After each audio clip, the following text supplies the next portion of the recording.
Honestly, I used to be the most shyest, awkwardest, quietest girl ever. I went from being a girl who was so awkward in pictures, who didn't have that level of confidence, to a woman who walks in the room and captures everyone's attention. Where I leave and people are like, who is that? I figured out how to build real confidence, and today I'm going to share that with you. I was leading meetings and advising my leadership and commanders when I was in the military, starting up my social media and creating content for women to help elevate their standards. I am so excited to share with you real, lasting confidence tips to make you become a magnetic and overcome any insecurity. And I'm gonna be sharing with you some gems that you can start applying in your life today, like after you watch this video. So let's start off by talking about the external versus the internal confidence. External confidence is so easy to achieve because it involves like being delusional until that delusion comes true. Achievements, your appearance, or how people accept you. The key for all of this is just being delulu is the salulu. Internal confidence takes the longest to build,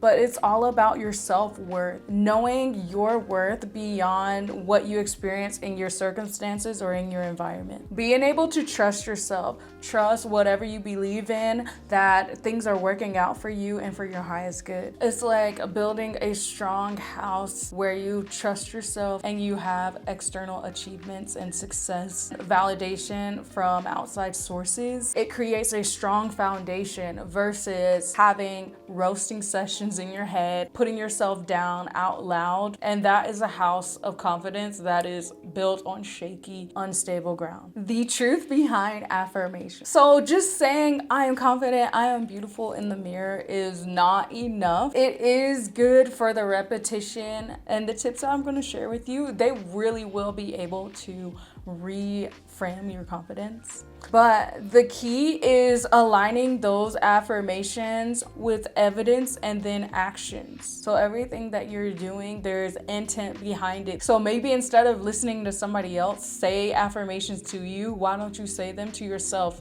Affirmations are really good for reframing that negative talk and that self-hate. Let's say like you're doing affirmations, the saboteur in your mind is like, you'll be like, I am confident. And then like in the back of your head, you're like, no, you're not. The way that you can reframe it so that you don't have that negativity contradicting what you are trying to change in your life, you reframe the affirmation as, I am becoming confident. I am becoming the best version of myself. I allow myself to be confident. I allow myself to walk into the room with my head up high. If you're saying I allow myself or I am becoming, you're not lying to yourself. You're gonna write down all of your wins around your confidence. Anything that you want, it could be big or small wins, but create evidence for yourself. Confidence comes from proof, not belief. Even small wins, like you overcame a fear, you went out to eat by yourself, you learned a new skill, or you even stood up for yourself and you upheld your boundaries. Write it all down so that you can look back on it and see how much you have done, how far you have came. Being embarrassed is a choice. We are human. Everybody makes mistakes. So why are you beating yourself up and grilling yourself? This is killing and ruining your confidence.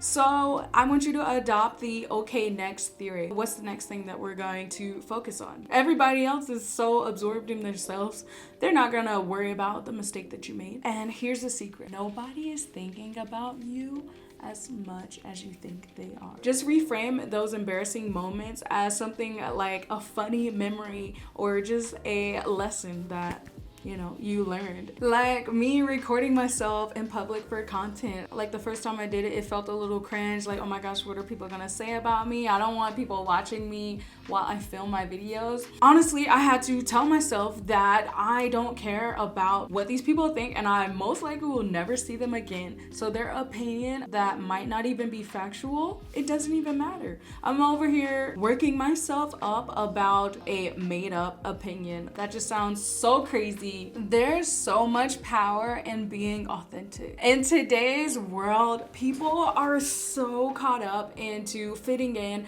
being liked by everyone, and following the crowd. If that's you, I'm not judging you, but I used to be like that. I encourage you to stop following the crowd and to walk your own path. Remove any mask that you have been wearing just to fit in. Be so empowered, and the people who don't like that, they can go kick rocks. You are so amazing. That's their problem. It's not about perfection. It's all about being real. You start to magnetize the right people who are meant to be in your life. Think about one thing that makes you you and own it. One thing that makes you so unique, so amazing, and I want you to capitalize off of that. And step number 6, confidence is real self-love at its core. If you don't love yourself and embrace your entirety, then you are not confident. Loving yourself is not about doing self-care routines, self-care rituals. I don't care how many baths you take. Self-care helps you do the actions that we talked about earlier, but it's all about self-respect. For example, if you only feel confident when your makeup is done or you've been going to the gym and now you have that Pilates body that you always wanted, it's all about feeling that same level of respect for yourself. The good grades don't matter. The going to the gym doesn't matter, but you do all those things because you respect yourself. Eat healthy, you eat right because you know that you deserve it. You respect yourself enough to know that my body is a temple and I respect myself, so I'm going to show myself that self-respect by eating right, by exercising, by speaking life into myself. That is real confidence. Setting boundaries, just having a good relationship with who you are. Trusting your intuition, your own voice, listening to yourself no matter what outside external factors are in your environment and around you. Let's say something doesn't work out how you want it to, or you fail an exam.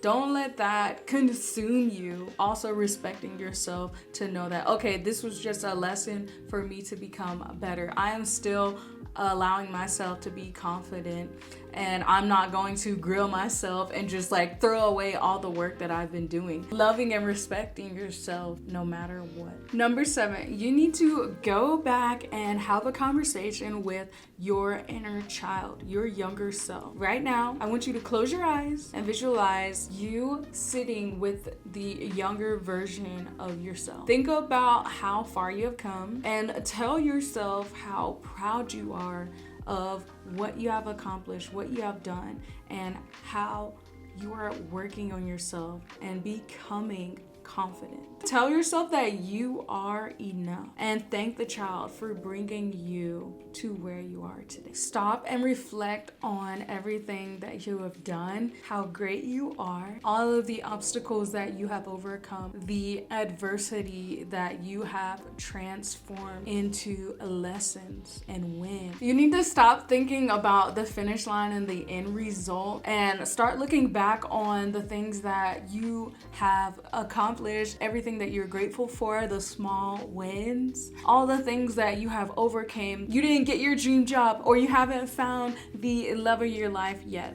All of that doesn't matter. What matters is what you have done, what you have accomplished, and being in that vibrational state of gratitude. Stop taking everything that you have done for granted, because picturing your younger self shows you that you right now have the life that your younger self only dreamed of. Imagine like where you are now. You used to like want to be there. You used to want to dream of this, and now you have it. So that is why you should always look back and just be so grateful of where you are now. And that is something to celebrate. Your new friend circles, the opportunities that you have, where you live, having a car, having people that care about you and love you. That is something to be celebrated, something to be recognized. Your new mindset, your skills, devotion to becoming a better, your personal development, your growth, your ambition, your consistency. This step is so important because it also is proving to you that you are succeeding. You have done things to be happy and grateful for. You are winning. Your confidence is becoming better, and you are capable of doing more. When you look back and see how far you come, there is like no limit to what you can achieve. If you look back and see all the things that you have done up until now, there is no cap on your potential in the future because you have the proof of the success and all the things that you have accomplished. Comment below one thing that your younger self would be so proud of you for accomplishing today. For me, like if I look back on my past self, let's say when I was 19, I was living with parents and I didn't have a good job. My younger self would be so happy for the skills that I have obtained, the confidence that I have been building, where I'm at, being self-sufficient, being stable and healing, and just, oh my gosh. And then also there are things that I do want to accomplish. I want to travel the world. I want to become fluent in French. I want to live on the beach. That's my ultimate goal. There are so many things that I have done successfully too, and that just builds motivation and drive to keep me going from where I am today. This is all about having an abundance mindset and reminding yourself, giving yourself proof and evidence of your wins, how much you have done, how far you have come. It needs to be acknowledged. That just further solidifies the foundation of the confidence that you have built. Imagine waking up tomorrow and feeling so truly unshakably confident. It's not just a dream, it is so possible for you. And I'll show you exactly how to make it happen in my next video. See you there.